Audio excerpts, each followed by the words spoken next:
The gate didn't open. She punched the code again. Same code, 17 years of the same code. Nothing. Behind her, 3 cars, 8 people, all of them watching. She pressed the intercom. A voice answered. One sentence, calm, unmovable. She pressed again. Same sentence, same voice, same wall. Then the screen on the gate pillar lit up. A document, a name, a date. Not her name, not her date. She looked up. He was standing on the balcony still, hands at his sides, not satisfied, just there.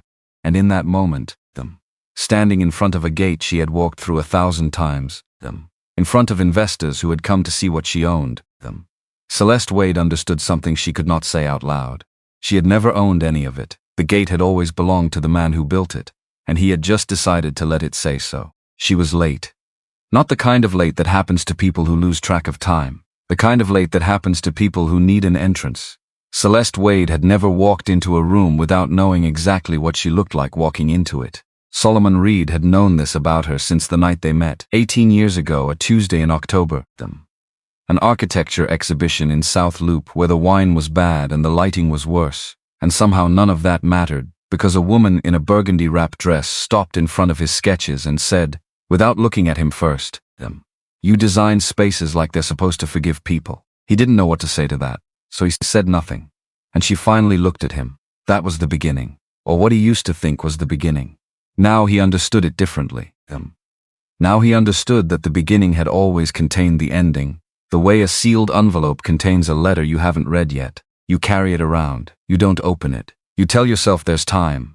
There isn't always time. Solomon stood at the window of his study on the 3rd floor and looked out at the street below.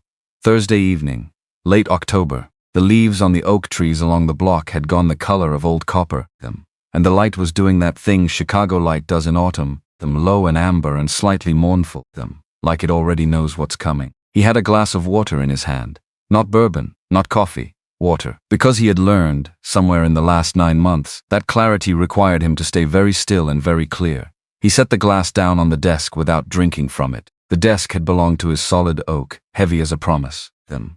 His father had built it himself in the garage of the house on Calumet Avenue back when Solomon was 7 years old, and Solomon had sat underneath it doing homework while his father worked above him, the sound of sanding filling the whole garage like a kind of music. James Reed had been a builder, not an architect, not a developer, a builder. There is a difference, and Solomon had spent most of his adult life trying to explain that difference to people who didn't understand why it mattered to him so much. His father built things with his hands. Concrete, wood, brick. He understood load-bearing walls the way a doctor understands a pulse. He could look at a foundation and tell you everything about the man who poured it. He died in the spring of 2003. Solomon was 24. There was no long illness, no dramatic goodbye. One morning his father went to work on a renovation project in Hyde Park. By afternoon he was gone. Massive cardiac event. The doctors said he wouldn't have felt much. Solomon spent years trying to decide if that was supposed to be comforting. What his father left behind, a small house on Calumet that needed roof work, an old truck, $1,400 in a checking account, and a piece of land on the south edge of Bronzeville that he had been quietly paying taxes on for 11 years, waiting for the right moment to build something on it. He never got his right moment. Solomon got it instead. He spent 2 years on that land before Celeste ever saw it. 2 years drawing plans and pulling permits and making decisions that nobody else would ever know about. He hired crews for the structural work but did the finish carpentry himself, the way his father had taught him, slow and deliberate. Each joint fitted like it was meant to last longer than either of them. Before they poured the foundation, he did something he had never told anyone about. He found a flat piece of limestone at a salvage yard on the west side, brought it to the site on a Saturday morning when no one else was there, took a masonry chisel and a hammer, and spent 3 hours carving into the stone the date, his father's name, and one word, hold. He placed it at the corner of the foundation face down before the concrete went in. Nobody knew it was there, that was the point. The house was finished in the spring of 2005. Solomon was 26 years old. He lived in it alone for a year, which surprised people who thought a man that age in a house that size must be waiting for something or hiding from something. He was doing neither. He was just living in what he had built. He met Celeste in October 2006 at the South Loop exhibition. He was there because the curator was a former professor who had asked him to show 3 early sketches. He almost didn't go. He was tired. He had been in a meeting until 7 and the exhibition started at 7:30, and the parking situation in that neighborhood was always a particular kind of punishment. He went anyway. She was standing in front of his third sketch when he found her. A study for a residential building in Woodlawn that never got built. She had a glass of that bad wine in her hand and she was tilted forward slightly, reading the proportions like she was looking for something specific. She found it, apparently. You design spaces like they're supposed to forgive people. He thought about that line for days afterward. He still thought about it, not because it was poetic, because it was accurate. Because she had seen something in those sketches in 45 seconds that he had never said out loud to anyone. She was 24 years old, sharp jaw, wide eyes that picked up light in a way that made conversations feel like they were taking place in better lighting than they actually were. She wore her hair straight then, same as always, pulled back that night with a few strands loose at the temples. Silk blouse, dark slacks, the kind of put together that looks effortless because it took real effort. She did not ask what he owned, she asked what he thought. That was the thing that mattered. Later, he would understand that you can love someone completely and still have been paying attention to the wrong things from the beginning. But that October night in South Loop, all he knew was that a woman was asking him about load-bearing walls and negative space, and the relationship between a doorway and the person walking through it. And he had never wanted to keep talking to anyone this much in his life. They were married 14 months later. She moved into the Bronzeville house in December 2007. He had been waiting for her, though he wouldn't have said it that way. The early years were good. He wants to be honest about that. The early years were genuinely good. Not perfect. Nobody's early years are perfect. But good in the way that matters, the way where you wake up in the morning and the first thing you feel is not dread but something quieter and warmer. Something that doesn't have a better name than home. Celeste had her own firm by then. 16 months old, still finding its footing. Wade Communications. A boutique PR and strategic messaging operation targeting Black-owned businesses and institutions that had been historically underserved by the larger agencies. Good work, real work. The kind of work that required not just skill but genuine conviction. She had both. Solomon watched her build it. He helped where he could, without standing in front of her.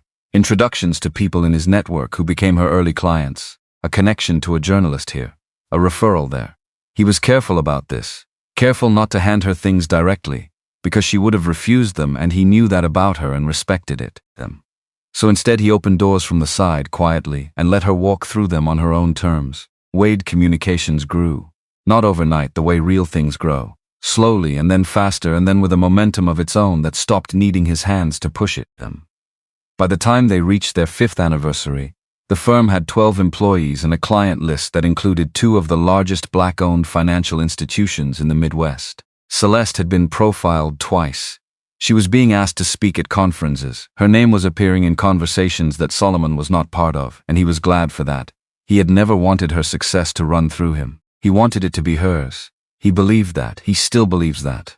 What he did not see happening, what he could not name until much later, was the degree to which her story about herself was quietly being revised. Not overnight, not dramatically. The way water changes a stone. Gradual, patient, almost invisible unless you are watching for it specifically. He was not watching for it specifically. He was busy building other things. The first time he noticed, they were at a Spelman alumni gala in the Gold Coast. Black tie. November. The kind of room where everyone is performing a slightly better version of themselves and nobody is quite relaxed enough to enjoy the food. Celeste was in her element. She moved through rooms like this the way his father moved through construction sites, knowing where everything was. Knowing the load-bearing relationships, knowing who to speak to and in what order and for how long. Solomon stayed close but not too close. He had learned the geometry of these events, where to stand so he was available without being in the way. A woman from Celeste's graduating class came over. Lena, bright smile, big earrings, the kind of warm that is also slightly competitive. Lena, and this must be the husband. What is it you do again? Celeste, without missing a beat, he works in real estate development. Smooth, easy. Already turning back to the conversation about a fundraising initiative before Lena could follow up. Solomon smiled, picked up his drink, said nothing. He told himself it was not worth mentioning, that she had simplified because the context required simplification. That architect and real estate developer with a portfolio across 3 states and a family land trust established in his father's name was too long for a cocktail party introduction. That was true.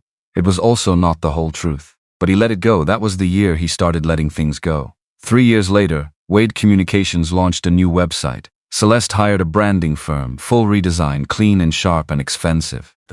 She showed Solomon the preview on a Thursday evening, laptop open on the kitchen counter, proud in the way she got proud about things that represented real work. He looked at it. The homepage had a photograph, a full-width image of the living room of their house, the high ceilings, the built-in shelving he had designed himself, the windows that pulled morning light through in a way no other house on that block managed. Genuinely beautiful. Under the photograph, in the Our Story section, a line about Celeste's vision for her background, her commitment to community. The house appeared twice more in the interior pages. Solomon was not in any of the photographs. He closed the laptop. She was already on her phone scheduling a launch call. He told himself, the firm is hers, the website is about the firm. These are her photographs, not a family album. That was also true. It was also not the whole truth. He let it go again. He was becoming very good at letting things go. Year 12 of the marriage, Adrian James called him on a Tuesday morning while he was reviewing permits at his office on Michigan Avenue. Adrian had managed his family's legal and financial documentation for 19 years. She was 58 years old, precise in the way of someone who has seen what imprecision costs, and she communicated almost exclusively in full sentences, delivered at a pace that made you understand each word was placed deliberately. She said, Solomon, I need you to look at something. She sent over a file, a pitch deck, 31 slides, prepared for a group of investors being assembled by Tobias Grant, Director of Strategy at Wade Communications. Solomon opened it on his desktop. He scrolled through page 7. Primary assets, his address, the Bronzeville house, listed under Celeste's name, under a section titled Ownership and Financial Standing. He read it twice, scrolled back, read it again, closed the file. He sat at his desk for 11 minutes without moving. He knew it was 11 minutes because the clock on his office wall had a loud second hand and he counted it without meaning to. Then he called Adrian back. She picked up on the first ring. He said, How long has this been circulating? She said, The version I found is 9 months old. There may be earlier versions. He said, All right. She said, Solomon. He said, I know. She said, What do you want to do? He thought about that for a long time. Then he said, Nothing yet. Prepare the full ownership documentation, everything. The original deed, the construction permits, the title history, the land trust filing, all of it, and keep watching. Adrian said. For how long? Solomon said, Until I know where she's going with this. He put down the phone. He did not call Celeste. He went back to his permits. That evening he drove to the house the long way, down King Drive instead of the expressway.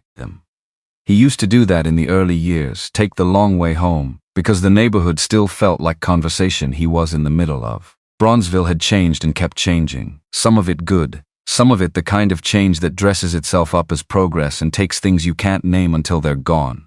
He pulled into the driveway, sat in the car. He was 44 years old and he had been building things in this neighborhood since he was 24. And somewhere in the last 17 years he had allowed the most important thing he built to become a backdrop in someone else's story. Not angrily, not dramatically, just gradually, the way water changes a stone. He got out of the car and went inside. Celeste was in the kitchen. Good dress, heels she hadn't changed out of yet. The kind of beautiful that arrives in a room before the person does. She was on the phone, pacing, working through a client crisis with the kind of focused energy he had fallen in love with once. She waved at him, he waved back. She kept talking. He poured himself a glass of water and went upstairs to his study and sat down at his father's desk and opened his laptop and did 3 hours of work and did not say anything about the pitch deck. Not that night, not the next night. He chose his silences carefully from that point forward. He needs to tell you about Daron Price. Daron was 46 years old and had been Solomon's closest friend since they were both underfunded and overconfident in their early 30s, trying to build things in a city that was not always interested in helping them build things. They had met through a professional network that neither of them found particularly useful. What they found useful was each other. Daron was not subtle. He was also not unkind. He was the specific kind of honest that only works when the person receiving the honesty knows the honesty comes from something real. Solomon had known for most of his adult life that Daron would not tell him what he wanted to hear. He had come to rely on this the way you rely on something structural, not comfortable. Necessary. Daron came over on a Saturday 2 weeks after the pitch deck. They sat on the back porch with coffee, October light. The garden still had color in it. Celeste was at a brunch in Lincoln Park. Daron said, She's using the house in investor materials. Solomon said, I know. Daron said, You know. Solomon said, 9 months. Daron was quiet for a moment. Then, and you said nothing, Solomon. I was watching. Daron set his coffee down. He did not say, you should have said something. He did not say, I told you years ago this was coming. He did not say any of the things he was clearly thinking, because Duran was precise about which thoughts needed to become words and which ones were better left as expressions. What he said was, what are you watching for? Solomon looked at the garden, at the oak tree along the back fence that he had planted in 2006. It was 20 feet tall now. He said, I want to see how far she takes it. Duran said, and then? Solomon said, and then I'll know what I'm dealing with. Duran picked his coffee back up. All right, he said. That was the conversation. No lecture, no urgency. Just two men on a back porch in October, one of them watching something unfold with the patience of someone who has built enough things to understand that timing is not about speed. It's about knowing when the structure is ready to bear what you're about to put on it. Solomon was not ready yet. He knew he would be. The memory he carries like a stone in his chest is from November 2019. He does not think about it often, but when he does, it does not loosen. Duran's uncle passed on a Wednesday morning. William Price, 67 years old, retired. He had lived in the same apartment in Englewood for 34 years. Duran loved him the way you love the people who show up consistently, not dramatically, just there when you need them, every time you need them, Solomon got Duran's text at 9:47 that morning. Uncle Will passed this morning. Service will be Friday. Solomon started to type back. Celeste came into the kitchen at 9:53, heels, fitted blazer. The kind of dressed up that means a meeting matters. She said, I need you in River North at 3. The Caldwell Group. I need you there. Physical presence. They need to see that we're... He said, Duran's uncle died this morning. She said, oh, I'm so sorry. She paused. 2 seconds. But this meeting has been rescheduled twice already and Caldwell is going to walk if we don't. He went to River North at 3. He did not go to the service on Friday. He sent a message to Duran on Thursday night. I can't make Friday, I'm sorry. Duran sent back. It's all right. But Solomon knew that. Duran knew that. Neither of them said it. Celeste never asked about the service. Not Friday, not the following week, not ever. Not because she was cruel, because she had not registered it as something that required follow-up. It was not that she forgot. It was that it had not fully arrived in her attention in the first place. Solomon sat with that. He is still sitting with it, in a way. The call that changed the shape of things came on a Thursday morning in January of this year. Adrian, first ring. He picked up. She said, Solomon, I need you to listen to me carefully. He was already listening. She said she did not just list the address in a pitch deck. She signed documentation, a mortgage instrument, using the Bronzeville house as collateral, in her name, to secure $14 million in capital for a deal being assembled by Tobias Grant. He heard every word. He did not move. She said, Solomon. He said, say the last part again. She said, she signed legal documents representing the house as her asset, her primary collateral, her name on the instrument. Not yours. 7 seconds. That was how long it took him to understand the full shape of what she was telling him. Not that Celeste had made a mistake. That Celeste had made a decision. He said, prepare everything, original deed, construction permits, title history, the land trust documentation, every invoice from the build, every payment from household accounts. I want the complete record. Adrian said, it's already prepared. I started pulling it the day I found the pitch deck. He said, of course you did. A pause. He said, one more thing. She said, yes. He said, find out everything you can about Tobias Grant's deal structure. Not from Celeste's side, from the investment side. I want to know who holds what. She said, I'll make some calls. He said, thank you, Adrian. He ended the call. He sat at his father's desk and he did not move for a long time. The oak desk. Heavy as a promise. He put his palm flat on the surface the way his father used to do when he was thinking through a structural problem. His father had always said that thinking through your hands was more reliable than thinking through your head. Your hands know what holds and what doesn't. Solomon's hands knew. That evening he called Marcus Pike, who managed the estate's property systems. He told Marcus to change every code and every lock effective immediately, every entrance, the main gate, the side door, the garage, all of it. Marcus said, do you want me to log a reason? Solomon said, no reason needed, just do it tonight. Marcus said, done by 9. Solomon said, thank you. He did not eat dinner that night. He sat in the study until well past midnight, going through the records Adrian had sent over. Every document, every date, every signature, the whole architecture of what he had built and what had been quietly built around it without his permission. When he finally went to bed, he did not sleep. He lay in the dark and thought about his father, who had placed a stone at the corner of a foundation and carved one word into it, hold. His father had understood something about that word that most people only learn the hard way. Holding is not the same as clinging. Holding is not about refusing to let go. Holding is about knowing what belongs to you. Knowing what you built, knowing what has your name on it not because you demanded it but because you were the one who showed up on the cold mornings and did the work when nobody was watching. Holding is quiet. It doesn't make speeches. It just stands. Celeste would come home in 2 days. She would not be alone. She was bringing guests, investors, Tobias Grant. She was going to try to walk through a gate that had not been hers to walk through in the first place. And Solomon was going to let the paperwork do what paperwork does. Tell the truth. The gate would not open. That was not cruelty. That was just the deed, and the deed does not lie. Saturday arrived the way Celeste always arrived, with intention. She pulled up at 11:15. Not 11, not 11:30, 11:15, which was exactly late enough to ensure everyone else was already there, and exactly early enough that nobody could accuse her of being inconsiderate. She drove herself. White SUV, freshly detailed, sunlight catching the hood like it had been arranged. Behind her 2 other cars. A black sedan with Tobias Grant behind the wheel and a woman Solomon didn't recognize in the passenger seat. Behind that, a silver car with 4 people inside. 2 men and 2 women. All of them dressed the way people dress when they want to appear comfortable with money. Solomon watched from the 3rd floor window. He had his water glass again, still not drinking it, just holding it, the way you hold something when your hands need to be doing something other than shaking. They weren't shaking, he noticed that. He was calmer than he expected to be. Calmer than he had been the night before, lying awake in the dark counting the grain lines in the ceiling. Something had settled in him during the night. Not peace exactly, clarity. The kind that comes after you have made a decision so completely that the deciding is finished and what remains is just the execution. The white SUV stopped in front of the gate. Celeste stepped out. She was wearing a fitted black dress, sleeveless, cut to the knee with a small slit at the hem that moved when she walked. Heels that added 3 inches she didn't need. Hair straight and smooth, pulled into a low arrangement at the back of her neck with a few strands loose at the temples. Large gold earrings. The kind of beautiful that had never required an occasion. She walked toward the gate keypad with the confidence of a woman who has walked toward that keypad 1,000 times before. She punched in the old code. Nothing. She tried again. Slower this time. More deliberate, the way people retype a password when they're sure the keyboard is the problem. Nothing. She looked at the gate, at the keypad, back at the gate. Then she pressed the intercom. Marcus Pike answered from the small speaker mounted beside the panel. 1 sentence. Mr. Reed's instructions are that no one enters without his direct authorization, ma'am.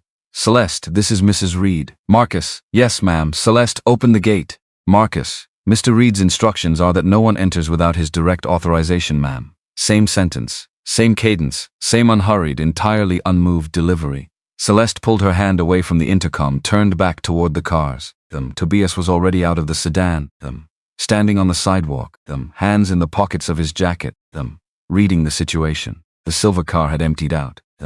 4 people on the sidewalk now. Looking at the house. Looking at each other. Making the small adjustments people make when they realize they've arrived somewhere unexpected. Tobias walked toward her, said something low. She shook her head once. She pressed the intercom again.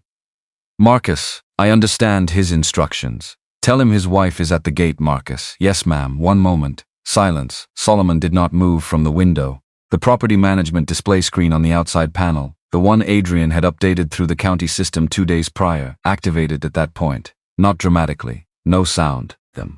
Just a screen coming to life on the brick column beside the gate, pulling up a public records summary that Adrian had queued through the estate's documentation interface. The deed of purchase. Dated 2005. Sole owner. Below that, the construction permits, all of them, Solomon James Reed. Below that, the land trust filing, James Elmore Reed, grantor, Solomon James Reed, successor trustee. The screen wasn't small. One of the investors from the silver car, a man in a gray blazer with the kind of posture that comes from years of boardrooms, walked toward the display, stopped about 4 feet in front of it, started reading. He put his hand in his jacket pocket. He did not take his eyes off the screen. Solomon watched him. Then Solomon walked to the balcony door, opened it, stepped outside. The October air was cold, thinner than it had been all week. He stood at the balcony railing and said nothing. He just let himself be seen. Celeste looked up. That was the moment. Not the gate, not opening, not the screen. The moment she looked up and saw him standing there and understood from the stillness of him that this was not a miscommunication. This was not a systems error. This was not something that could be resolved with a phone call or a charming explanation to the people standing on the sidewalk behind her. This was a decision, his decision. Her expression did not collapse. She was too disciplined for that. But something moved through it, something fast and private, there and gone in under a second, And Solomon caught it because he had spent 17 years learning the vocabulary of her face, She called his name. He said nothing. She said, Solomon. Open the gate, we have guests, he said. You ended the marriage 3 days ago, your words. Not mine, I changed the codes after you left. That's the full story.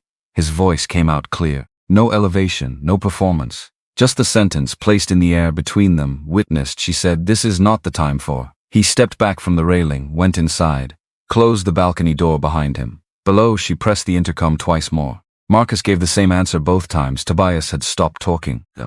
He was standing with his hands still in his pockets and his eyes on the display screen, And the investor in the gray blazer was still reading, And the woman from the passenger seat of Tobias's car was looking at her phone, And the whole sidewalk had gone very quiet in the way that sidewalks go quiet when a performance has ended and nobody is sure who is supposed to say something next. At 11:43, the white SUV pulled away. The black sedan followed. The silver car waited an extra 30 seconds, then it followed too. Solomon stood in the hallway outside the study door, listening to the sound of engines fading, then nothing. Then the ordinary sounds of the house settling around him. He went back to his desk. He sat down. He put his palm flat on the surface the way his father used to do, and he breathed. Deron came over that evening. Solomon had not called him. Deron showed up at 6 with 2 containers of food from the Soul Food place on Cottage Grove that they had been ordering from since 2009. Because Deron was the kind of person who understood that sometimes what a situation requires is not advice but company and something warm. They ate at the kitchen table. Solomon told him what happened at the gate, not with drama, just the sequence of it. Celeste's car. The code failing, the screen. Her face when she looked up, the sentence. Deron ate and listened, nodded at certain points. When Solomon finished, Deron was quiet for a moment. Then she come with Tobias. Solomon. He was in the sedan. Deron, how'd he look when he saw the screen? Solomon, like a man doing math. Deron, good. He put his fork down. There's something you need to hear, he said. And I need you to hear it before you decide anything else. Solomon looked at him. Deron said, I've been making calls. About Grant. About the deal structure. I know somebody at the investment firm he's been using to assemble capital.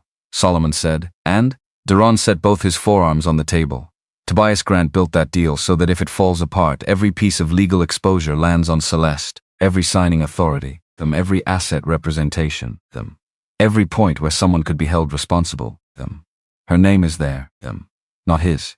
Solomon said, how clean is his side? Deron said, clean enough to walk away from. His signature appears on introductory correspondence only. Nothing binding, nothing that establishes fiduciary responsibility. The operational documentation, the investor materials, the collateral representations, all of it runs through Wade Communications, all of it runs through Celeste. Solomon sat with that. Deron, he used her. Solomon, deliberately and with a plan. Solomon, she still signed it. Deron, she signed it. Solomon, that doesn't go away, because somebody handed her the pen. Deron, no, it doesn't. They were quiet for a moment. Then Solomon said, she's not the only one he's done this to, is she? It wasn't a question. Deron looked at him. No, he said. She's not. The call from Adrian came Monday morning. Solomon was in the kitchen when his phone rang. 7:42. Early for Adrian, which meant she had something. She said, someone reached out to me over the weekend. Solomon said, who? She said, his name is Raymond Foster. He works for Tobias Grant as a senior financial analyst, or he did until he submitted his resignation Friday evening. Solomon said, what does he want? Adrian said, he came to my office Saturday morning unannounced. He had a briefcase. He set it on my desk and he put 3 things on the table. She paused. The internal deal structure documentation for the Grant investment. Complete, including the sections that don't appear in the investor-facing materials, the email chain showing how Tobias directed the collateral representation to be built through Wade Communications specifically, and a separate financial analysis showing that the deal as structured would collapse within 8 to 14 months under normal market conditions. Solomon said nothing. Adrian said, Solomon, why? She said, I asked him the same thing. She was quiet for a moment, the way Adrian gets quiet when something has surprised her, which is not often. She said, he told me that 7 years ago, when he was finishing his last semester at FAMU and couldn't cover the balance on his tuition, Celeste Wade quietly funded a scholarship through a foundation she didn't put her name on. He found out 3 years later, by accident through the foundation's internal records, when he was doing accounting work for a nonprofit connected to the same donor network. Solomon said, she never told him. Adrian, she never told anyone. He put his hand flat on the kitchen counter. Because this is the thing about Celeste that made everything harder. not simpler, harder. She was not simply the person who signed papers she should not have signed them. She was also the person who funded a scholarship for a broke 22-year-old and didn't put her name on it. Both of those things were true. They had always both been true.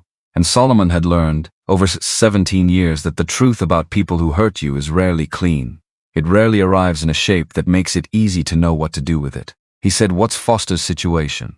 "Adrian, he's clear. His work was analytical, not advisory. He wasn't structuring the deal. He was reporting on projections. His resignation is clean." "Solomon, does Tobias know he came to you?" "Adrian, not yet." "Solomon and Celeste?"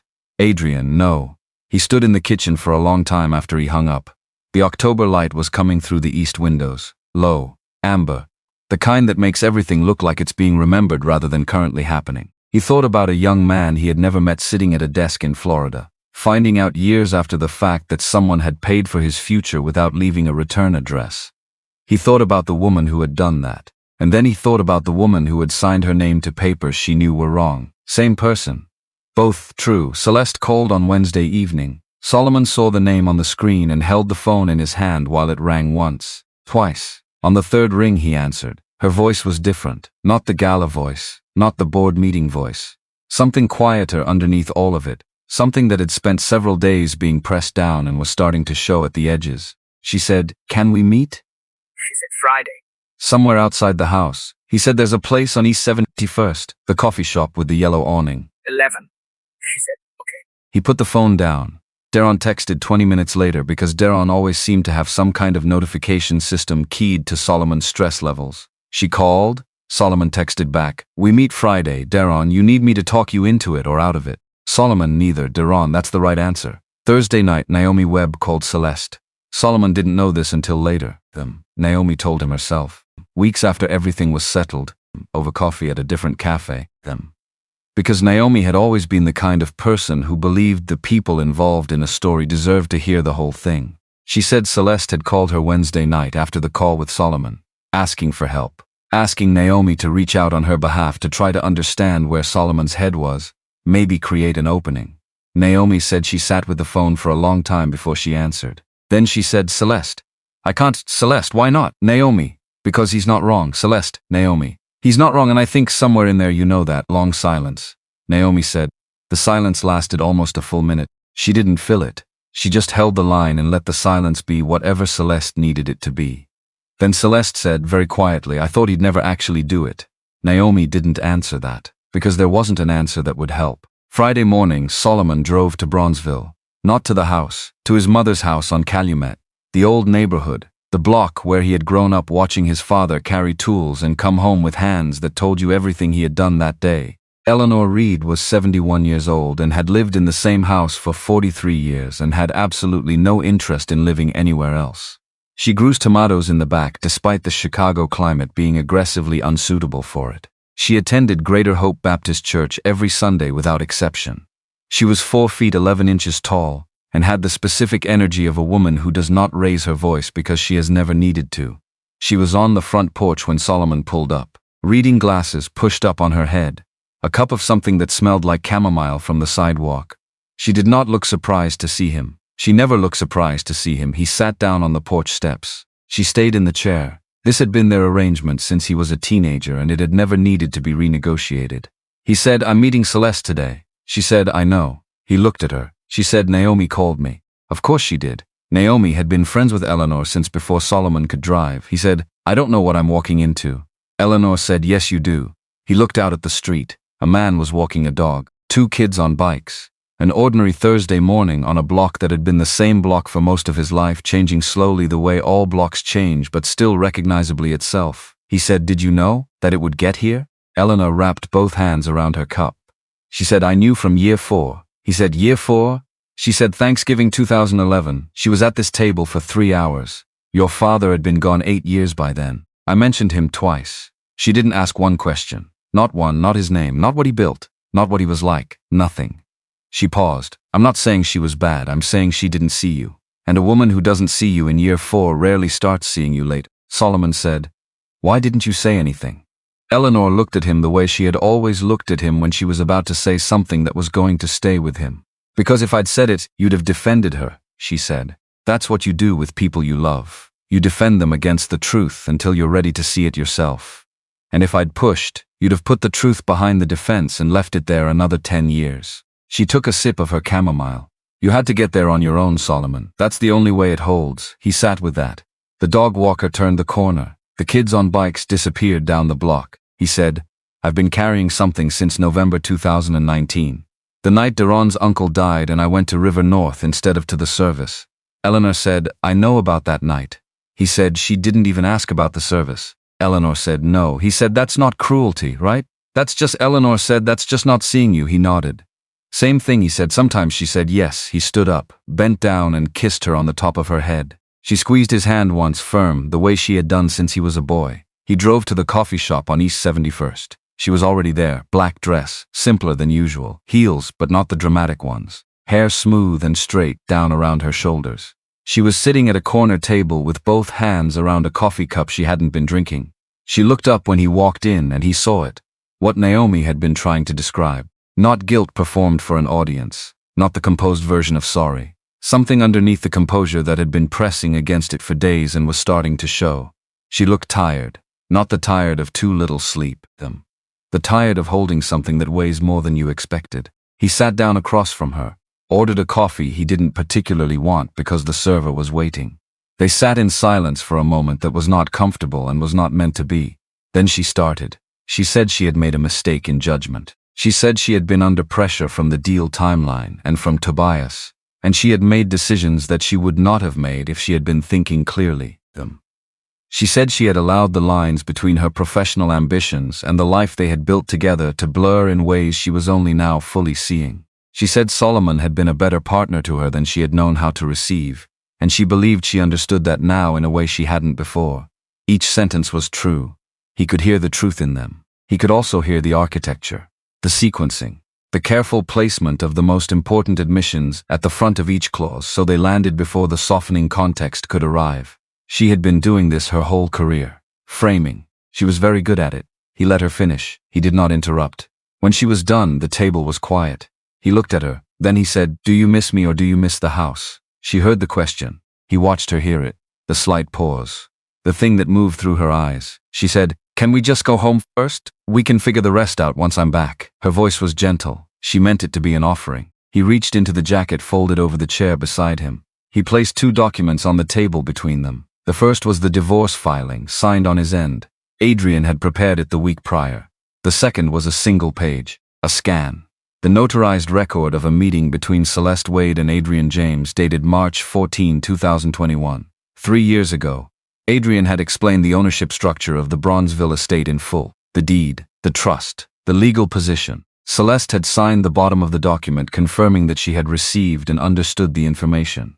Her signature, her initials, her date. Celeste looked at the second document. Her hands went still on the coffee cup. Solomon said, You didn't sign the mortgage instrument because you were confused. You signed it because you believed I wouldn't use this. She was quiet, he said, and you were almost right. She looked up from the document. Her eyes were wet in the way that is not performance, the kind that arrives before you can decide whether to allow it. He did not look away. He did not try to make it easier. He said, I spent 17 years making sure you didn't have to face what you set in motion. That's done now. He slid the divorce papers across the table. She did not touch them. She sat there for a long time, looking at the papers, looking at the second document, looking at her hands. He waited. He was very good at waiting. She said finally, very quietly, I thought you'd never actually do it. He said, I know, He said, there's nothing left to say, Celeste, Not unkindly, just truthfully. He picked up the jacket from the chair, stood. He said, Adrian will be in contact with your attorney. He put $20 on the table for the coffees. He walked out. The October air hit him when he pushed through the door, cold, clarifying, the kind that makes you understand exactly where your body ends and the world begins. He sat in his car for 3 minutes before he started it. Not because he was uncertain, because 17 years is a long time, and the act of finally setting it down doesn't feel the way you imagine it will. It doesn't feel like victory. It feels like weight leaving your hands, and then a kind of silence where the weight used to be, and then slowly the understanding that the silence is not emptiness. The silence is room. He started the car. He drove back to Bronzeville. He took the long way, down King Drive, past the block where his father had carried tools and come home with his hands telling you everything. He did not turn on the radio, he just drove in the quiet. The following weeks moved with the specific efficiency of situations that have already been decided. The divorce filing was received. Celeste's attorney reviewed the ownership documentation Adrian submitted and communicated, within 10 days, that the property claim would not be pursued. The reasoning was not complicated. Pursuing the claim would require discovery proceedings. Discovery would pull the mortgage instrument and the investor materials into a formal legal context. And the moment those documents entered that context, the misrepresentation of the Bronzeville estate as Celeste's personal asset, in materials used to attract $14 million in capital, would become a matter of public legal record. No competent attorney recommends that. Hers did not recommend it. The claim was withdrawn. Tobias Grant's situation resolved on its own timeline and through channels that had nothing directly to do with Solomon. Raymond Foster's documentation went to the investment group's legal team through Adrian's referral. The audit that followed was thorough. The deal structure, as Raymond had outlined it, placed all legal exposure on Wade Communications. When the investors saw the full picture, 2 of the 4 withdrew immediately and requested a complete accounting of all representations made about asset ownership. What the accounting showed was not ambiguous. Tobias had structured the documentation so that everything that could be questioned pointed back to Celeste and nothing that could be questioned pointed back to him. When his own attorney reviewed the exposure, the advice was swift. He resigned from Wade Communications on a Thursday. He sent a message through an intermediary stating that all representations in the investor materials had been made by Wade Communications under Celeste's authority, and that he had no independent role in asset valuation. Then he stopped returning calls. 3 clients left Wade Communications in the same week, then a 4th. Solomon learned all of this through Adrian and through Deron, who had sources in the Chicago business community going back 20 years. He did not seek it out. He did not feel satisfaction when he heard it, and he wants to be clear about that in the same way he was clear about other things throughout all of this. He had never wanted Tobias Grant to be the instrument of Celeste's consequences. He had wanted her to face the consequences of her own choices directly. Instead, she was facing them partly through the exit of a man who had used her the way she had used other people, and there is no satisfying shape to that. There is no shape to it at all. There is only the logic of certain decisions playing out toward their ends. He released the ownership documentation publicly through appropriate channels, not as a campaign, a factual correction. He made the records available to the 2 journalists who had published pieces built around the narrative that Celeste had been locked out of her own home. He did not give interviews. He did not pursue coverage beyond what was necessary to correct the record about the Bronzeville estate's ownership history. He said what needed to be said. Then he stopped talking about it. Some people in their former shared social world interpreted his restraint as indifference. Others, he thinks, understood it for what it was. The behavior of a man who has already moved on and does not need the last word. The last word had already been said. It had been said on a screen at a gate on a Saturday morning in October. It had been said in a document dated March 14, 2021, bearing Celeste's signature at the bottom.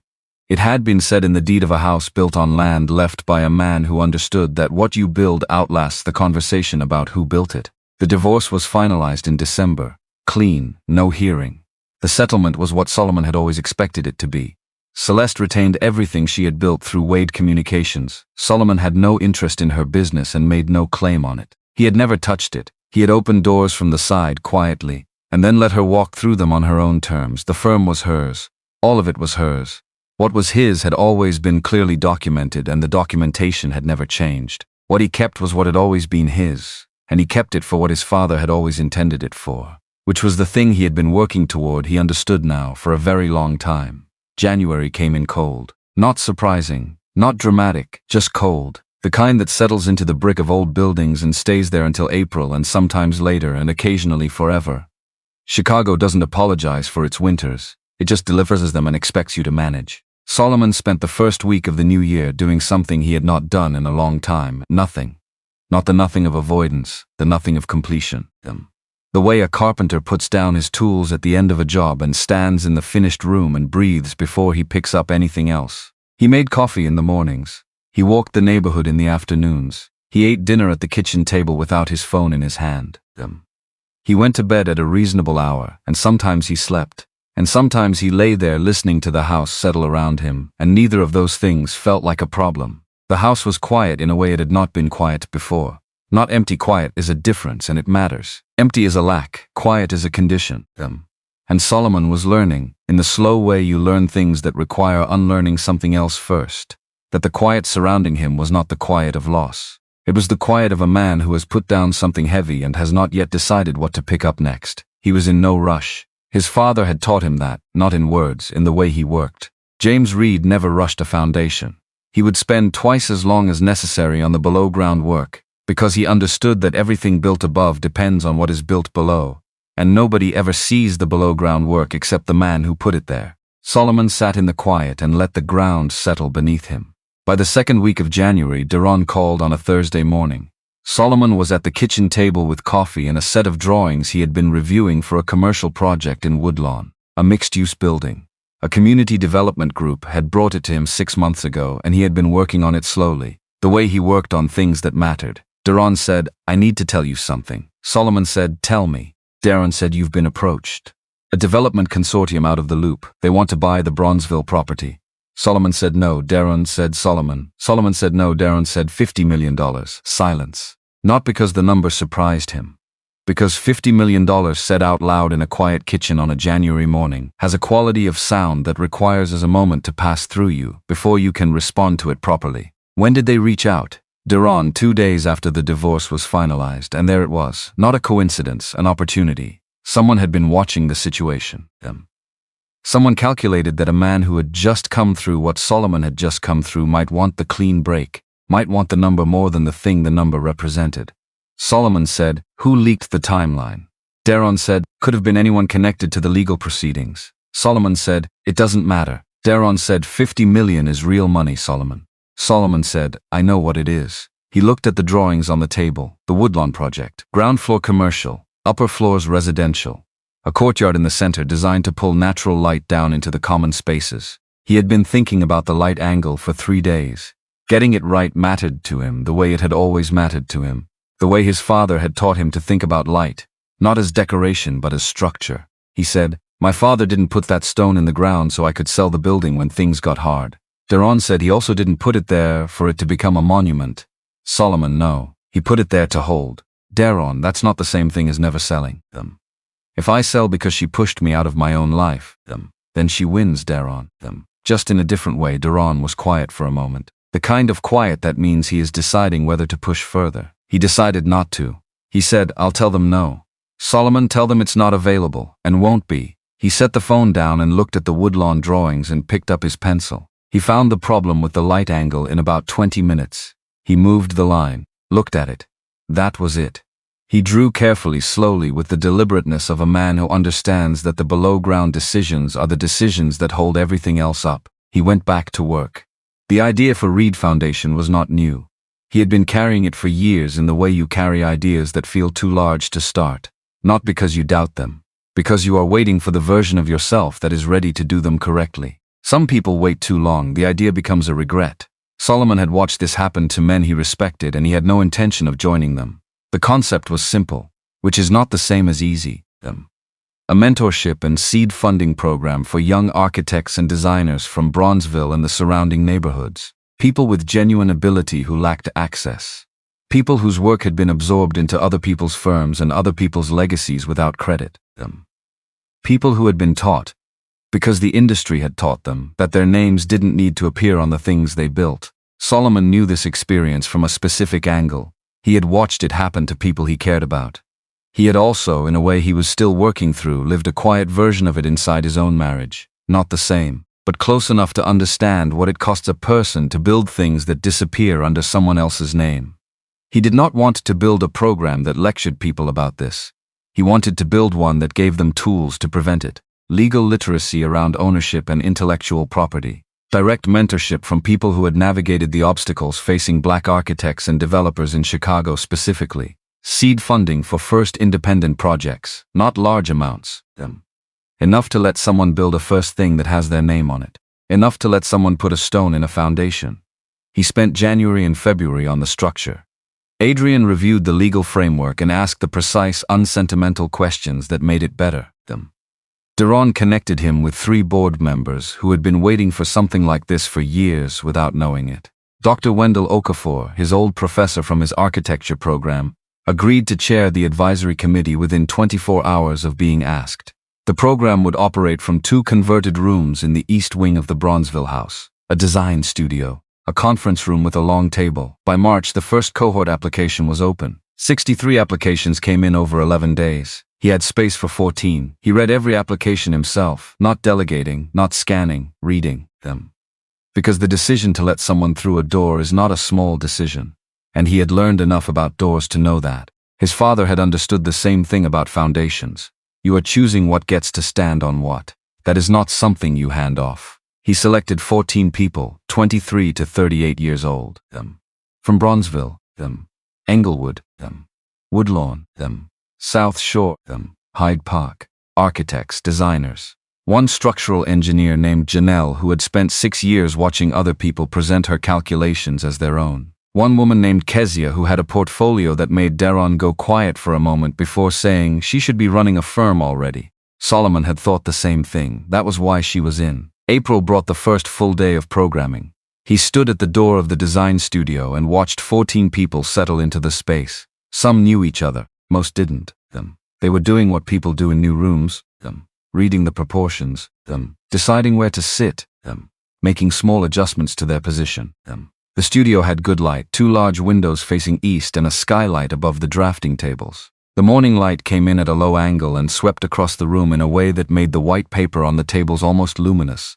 He had designed it that way on purpose. Light is not decoration. Light is structure. His father would have understood that room immediately. Solomon stepped inside. He said, "My father built things with his hands. He wasn't an architect. He was a builder. There's a difference and it matters. An architect designs what holds. A builder knows why it holds. This program is trying to do both," he said. "Your names go on your work here. Every concept, every decision. If you produced it, your name is on it. That's not a courtesy. That's the point," he said. "One more thing. There is a stone at the corner of the foundation of this house. It has been there since 2005. You cannot see it from anywhere in this building. There is a word carved on it. I'll tell you what it says at the end of the program." He paused. "Figure out what you think it says before then." A young woman in the second row, reading glasses pushed up on her forehead, raised her hand. He nodded. She said, "Can we guess now?" He said, "You can guess whenever you want." She said, "Hold." He looked at her for a moment. She said, "That's what I would put there. If it was mine," he said, "we'll see." He walked to the front of the room and they began. Raymond Foster confirmed for the financial literacy curriculum in late April. Solomon had not met him yet.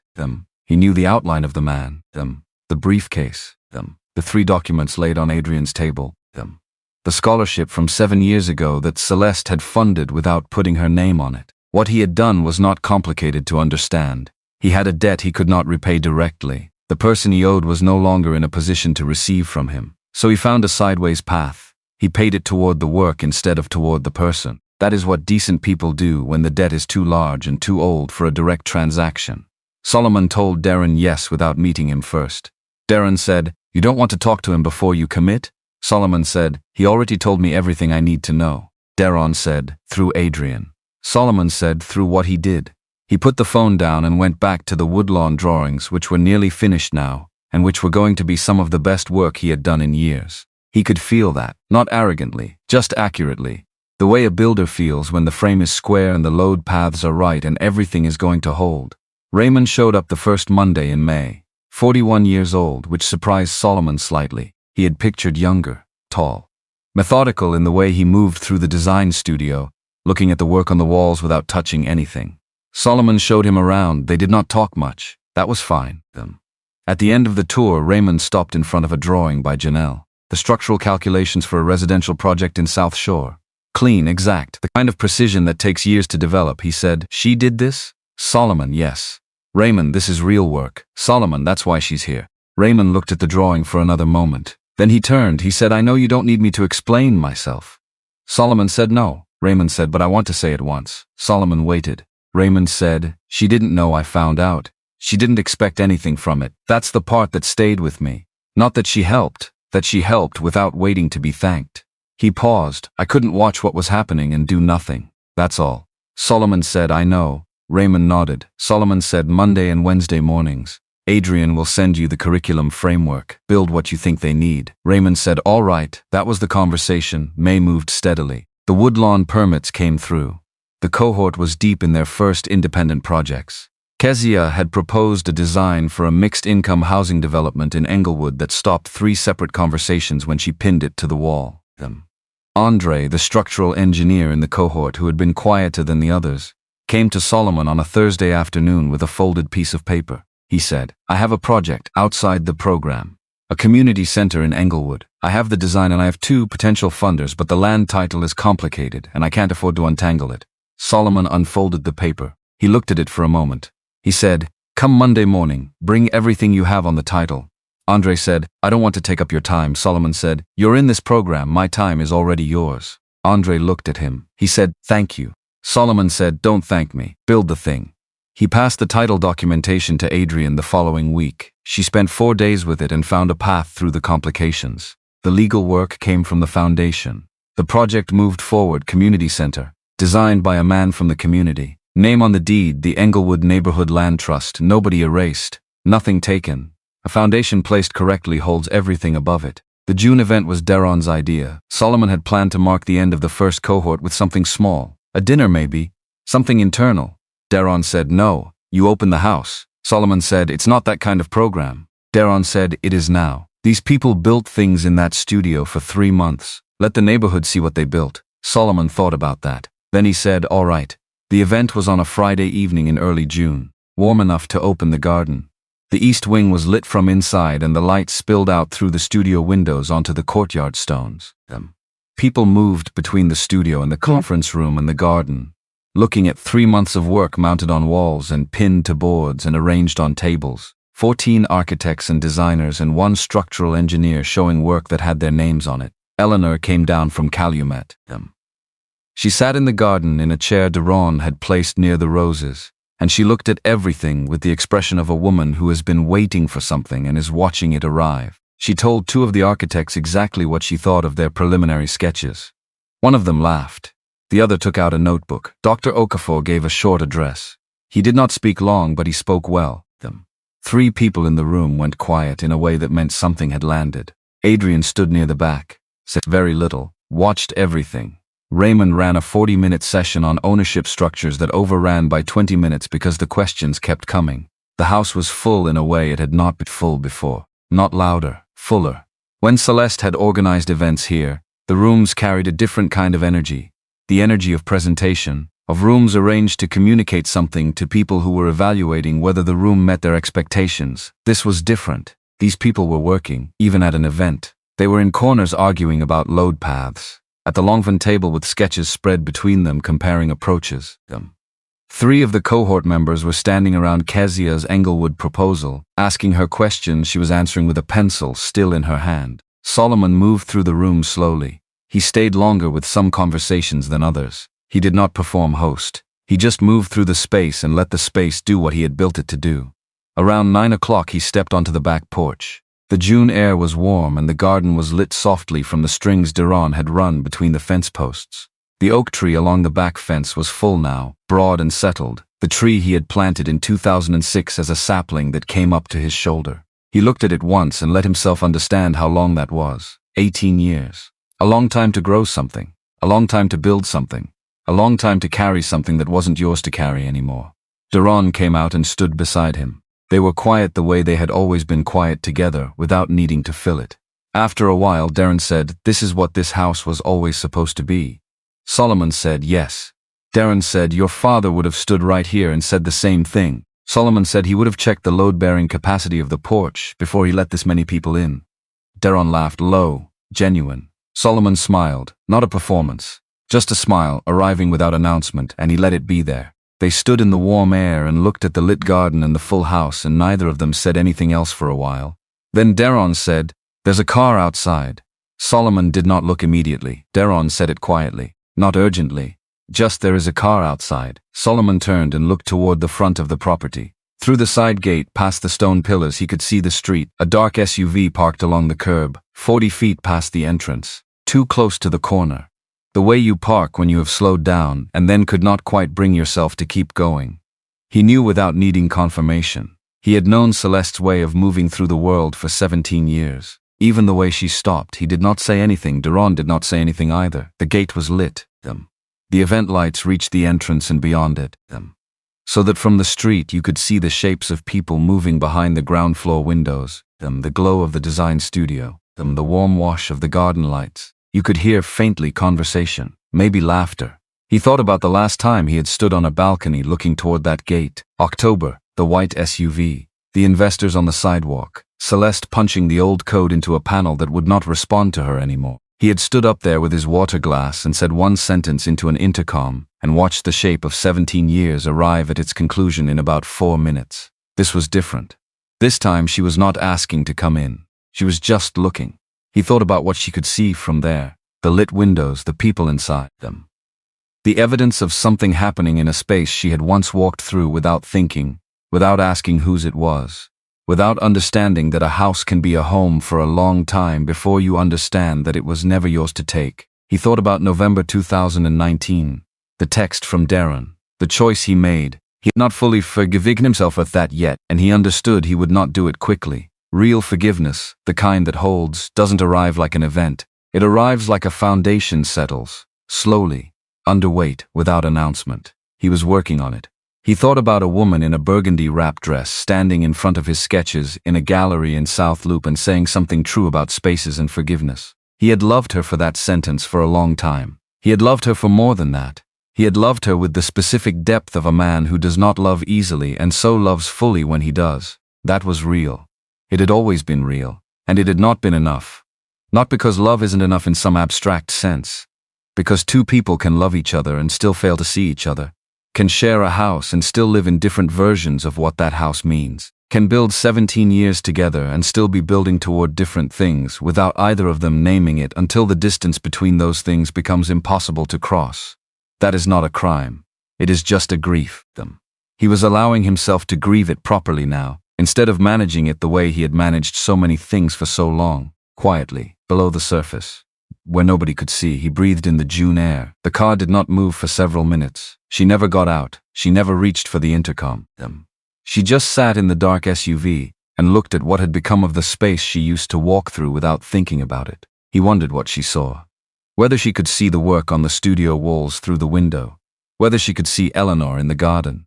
Whether any of it registered as what was not a rebuke, not a monument to her failure, just a house being used correctly for the first time. He hoped she could see that. Not for his sake, for hers. Because Celeste Wade was not simply the person who had signed papers she should not have signed. She was also the person who had quietly funded a scholarship for a young man she would never meet and never told anyone about it. Both of those things were true. He had died somewhere in the month since October to hold both of them. Not to forgive what required accountability, but to refuse the simpler story, the one where she was only the thing she did wrong. People are not only the thing they do wrong. He knew that about himself. He expected it to be true of her. After 7 or 8 minutes, the engine started. He watched the headlights come on. The car pulled from the curb, turned at the corner, gone. And here is the thing he had not expected. It did not feel like a door closing. It did not feel final in the way he had imagined it would back in October when he was lying awake counting the grain lines in the ceiling. It felt like a Thursday evening in June in Bronzeville, warm air, a lit garden, 14 people inside a house doing work that had their names on it. That was all. That was what it felt like. He went back inside. Darren followed without a word. Solomon moved through the rooms one more time. Studio to conference room to garden. He stopped and talked when someone stopped him. He looked at the work on the walls. He let himself be glad about it. Not performed gladness, the real kind. The kind that arrives without needing an audience. By 10:30 the evening was winding down, people gathering portfolios, conversations finishing, the particular warmth of a room at the end of something good. Eleanor found him near the door. She put her hand on his arm, said nothing for a moment. Then she said, "Your father would have liked these people." Solomon said, "Yeah." She said he would have stood in that studio for 2 hours looking at every drawing. Solomon said, and then told them what was wrong with each one. Eleanor said, and then told them how to fix it. She squeezed his arm once. That's the same thing. He walked her to Duran's car, which was taking her back to Calumet, watched the car pull away, stood on the sidewalk for a moment in the June dark. The street was quiet. The house behind him was still lit. He could hear the last of the guests making their way out through the side gate. Could hear Darren's voice somewhere inside, easy and unhurried, the way Darren always was. He went back in, helped stack the chairs in the conference room, folded the tables, walked through the studio one last time, turning off lights. He stopped at the drawing Kezia had pinned to the far wall, the Englewood proposal. He looked at it for a long time in the half-dark, her name at the bottom right corner, first and last, in handwriting that was not careful. The handwriting of someone who had signed their name to their work so many times it was automatic, the way it should be. He turned off the last light and closed the studio door. The house was quiet again, but not the same quiet as January, fuller now, a quiet that had something in it. The way a room feels different after people have worked in it, after something real has happened there, after the space has been used for what it was meant for. He poured a glass of water in the kitchen, stood at the window looking out at the back garden. The lights Daron had strung between the fence posts were still on. The oak tree held its shape in the warm dark. The garden was empty now, but he could still feel the evening in it. He drank the water. Then he did something he had been meaning to do for weeks. He walked to the back garden alone, through the side door, across the courtyard stones, around to the far corner of the building where the foundation was exposed above grade, the old poured concrete darkened by 20 years of weather. He knew exactly where the stone was below it. He had placed it himself in 2005. He could not see it and never would without dismantling what he had built on top of it, which he would never do. That was the point. He crouched down, put his palm flat against the concrete, felt the cold of it, and beneath the cold something that was not warmth but density. The solidity of something that has held for a long time without anyone watching. His father had walked this ground, had stood in this corner, had looked at the flat land and understood what it was for. Solomon had needed 20 years and one hard lesson to understand it fully himself. What you build in silence holds. What you put below the surface holds. What you do without waiting to be seen holds them. The deed tells the truth long after the conversation about the deed is finished. The foundation carries the weight long after the people who argued about the building are gone. He stayed crouched there for a moment, hand on the concrete, the June air warm around him, the faint sound of the city doing what the city does. Then he stood up. He did not brush off his hands. He let the cold of the foundation stay on his palm for a moment longer. Then he walked back inside.